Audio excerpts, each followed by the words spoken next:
Anyways, welcome back. Anyway, let's do this one. Russian researchers in the late 1940s kept 5 people awake for 15 days using an experimental gas-based stimulant.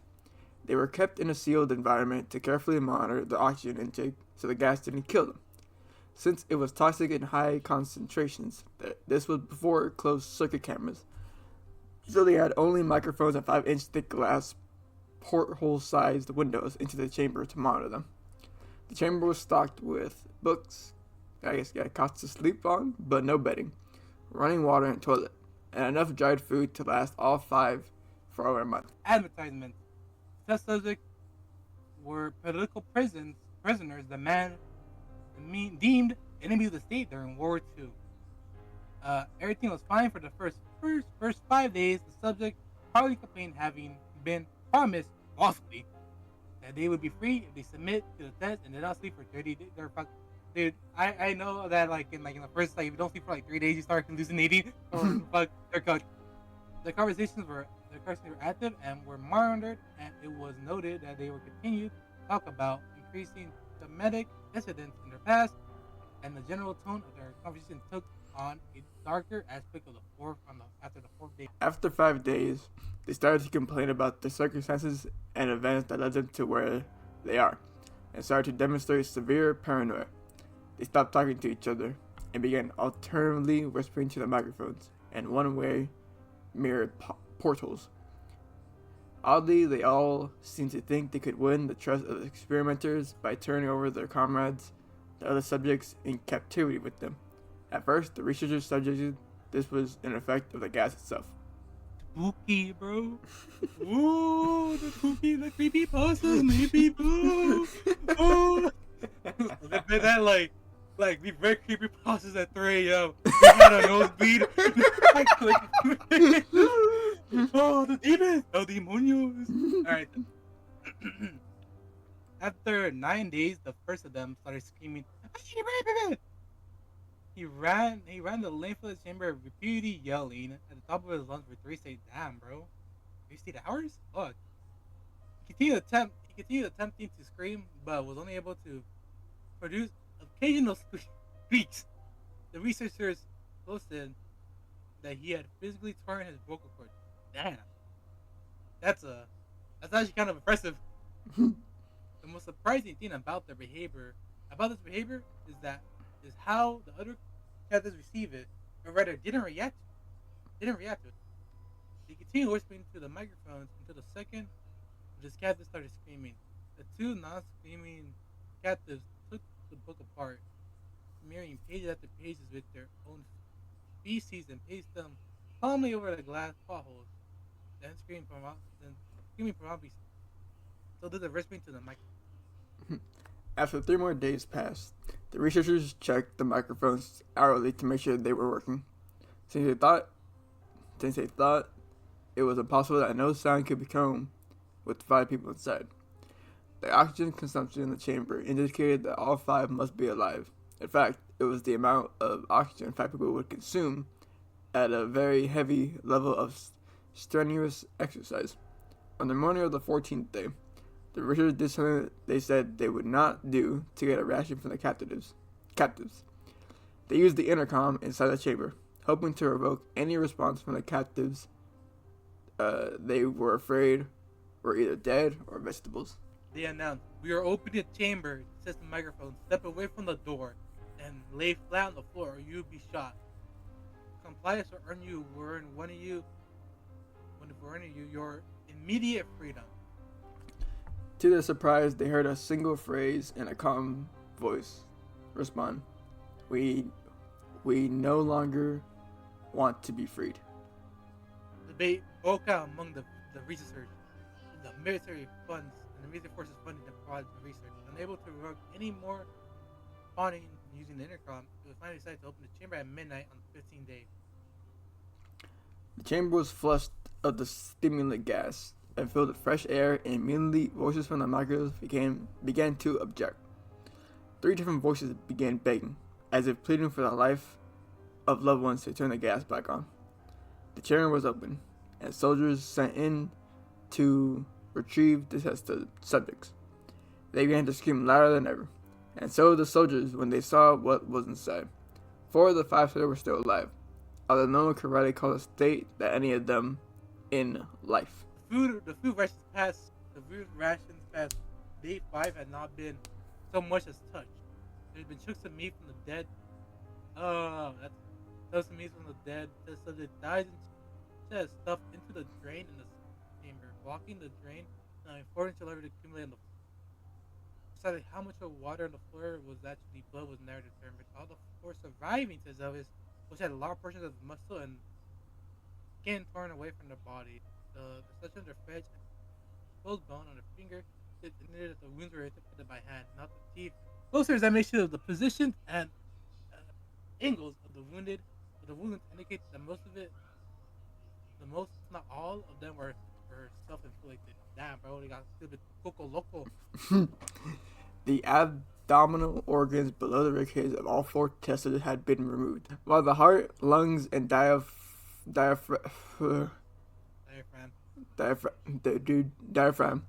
remained in place. The skin and most of the muscles attached to the ribs had been ripped off, exposing the lungs to the ribcage. All of the blood vessels and organs were made intact. They had just been taken out and laid on the floor. Fanning out around the eviscerated but still living bodies of the subjects, the digestive tract of all 4 could be seen to be working, digesting food. It quickly became apparent that what they were digesting was their own flesh that they had ripped off and eaten over the course of days. Why didn't they just, I don't know, eat the food? Granted, yeah, they did go crazy because if you stay up too long, you do start going cuckoo crazy.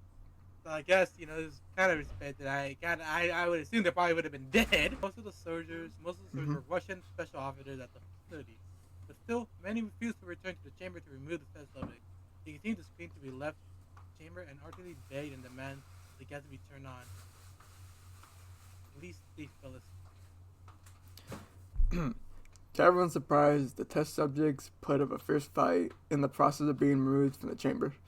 One of the Russian soldiers died from having his throat ripped out. Damn. Another was gravely injured by having his testicles ripped off and an artery in his leg severed by one of the subject's teeth. Another 5 of the soldiers lost their lives if you count ones that committed suicide in the weeks following the incident. Damn.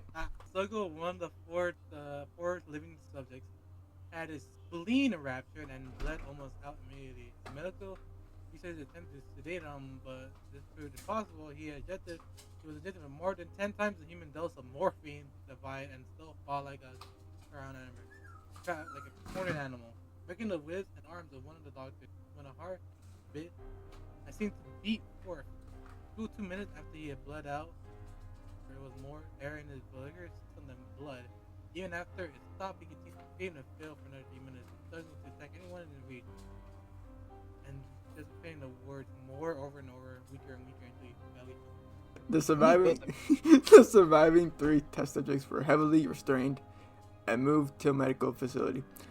2 with intact vocal cords continuously begging for the gas, demanding to be kept awake.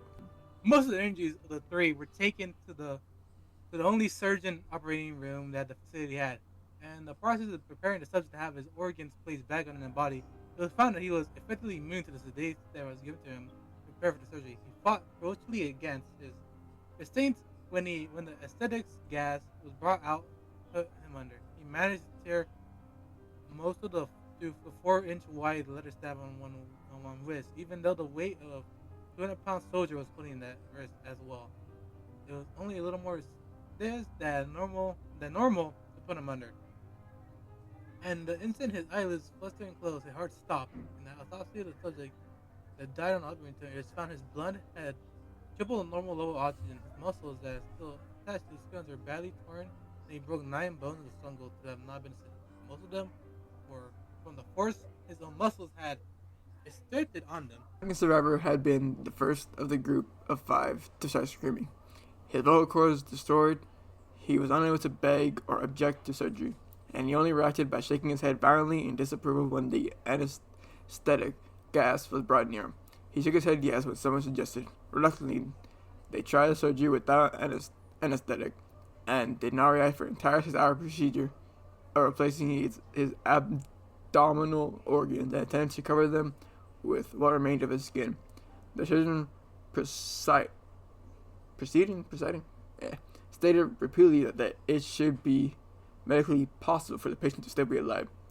One terrified nurse assisting the surgery stated that she had seen the patient's mouth curl into a smile several times whenever his eyes met hers. When the surgery ended, the subject looked at the surgeon and began to wheeze loudly, attempting to talk while struggling. Assuming this must be something of dramatic importance, the surgeon had pen and paper fetched so the patient could write his message. It was simple. Keep cutting. The other two test subjects were given the same surgery, both without anesthetic as well, although they had to be injected with the paralytic for the duration of the operation. The surgeon found it impossible to perform the operation while the patients laughed continuously. Once paralyzed, the subjects could only follow the attending researchers with their eyes. The paralytic cleared their system in an abnormally short period of time, and they were soon trying to escape their bonds. The moment they could speak, they were again asking for a stimulant gas. The researchers tried asking why they had injured themselves, why they had ripped their own guts, and why they wanted to be given the gas again. Oh, okay, I'm sorry. It's just when I thought of the gas, I thought of like galaxy gas, you know? All three subjects were reforced and they were placed back in the chamber awaiting determination as to what should be done with them. The researchers, based on the rapid military benefits for having failed to steal the goal, are partly succeeding in eliminating the survival subjects. The commanding officer, a former KBG agent, saw sense the potential, wanted to see what happened. They're put back on the gas. It's only a jet overruled. In preparation for being sealed in the chamber again, the cells were connected to an EEG monitor and had the restraints padded for long-term confinement. To everyone's surprise, all three stopped struggling the moment it was let slip that they were going back on the gas. That sounds like drugs, I ain't gonna lie. It was obvious. Gas, bro. The gas, bro. It was obvious that at this point, all three were putting up a great struggle to stay awake. One of the subjects that could speak was humming loudly and continuously. The mute subject was straining his legs against the leather bonds with all his might, first left, then right, then left again for something to focus on. The remaining subject was holding his head off his pillow and blinking rapidly. Having been the first to be wired for EEG, most of the researchers were monitoring his brainwaves in surprise. They were normal most of the time, but sometimes flatlined inexplicably. It looked as if he was repeatedly suffering from brain death before returning to normal. As they focused on paper scrolling out of the brainwave monitor, only one nurse saw his eyes slip shut. At the same moment, his head hit the pillow. His brainwaves immediately changed to that of a deep sleep, then flattened for the last time, and his heart simultaneously stopped. The only remaining subject that could speak started to scream to be sealed in now. His brainwaves showed the same pattern as the ones who died falling asleep. The commander gave the order to seal the chamber with both subjects inside, as well as three resistors. One of the three immediately drew his gun, the commander point blank between the eyes, and then turned the gun on the moose and blew his brains out as well.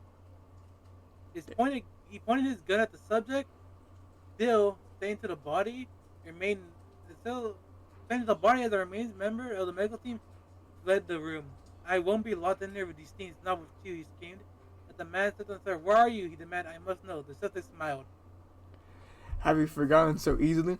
The subject asked. We are you. We are the menace that lurks within you all, begging to be free at every moment in your deepest animal mind. We are what you hide from in your beds every night. We are what you sedate into sounds and paralysis when you go to a nocturnal haven where we cannot thread. The researchers pursued. They aimed at the subject's heart and fired. The EG flatline of the subject weakly choked out, "So nearly free." That was actually creepy. Yeah, actually. It was unironic. Well, okay, I think maybe it's just the idea of experiments done by Russia, which I believe it. Come on, bro. there's probably a lot of fucked up things that like our government did, like different governments have committed that could actually. I mean, this is kind of believable. Granted, at the part where like his organs are out, he would have been dead. But you know, so it makes sense because like experiments could go crazy like that. True.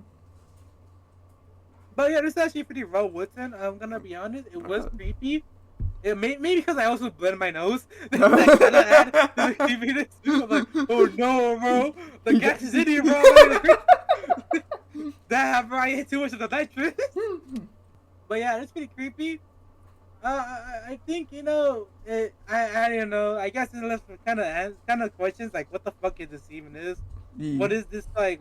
Who are we? Is this just us going a mimi? Is it like the intrusive thoughts that we think of? Is that what this is? Because I think that might be because our true self does do fuck up shit, but I'm not sure about staying awake. It doesn't make it make sense. Yeah. But I mean, on the Banflix meter, I would put it at a 7. I'll say a 7. It's pretty good. And on the tier list, I would say like a B or even A. Let's see. This is my first time actually reading the full thing. I knew about it, but like especially with that quote there, I did know about it already, but I didn't read it fully. Now that I actually read it, I give it like an 8. I'll definitely put it at the end of an A tier. Yeah. So everyone's actually not bad.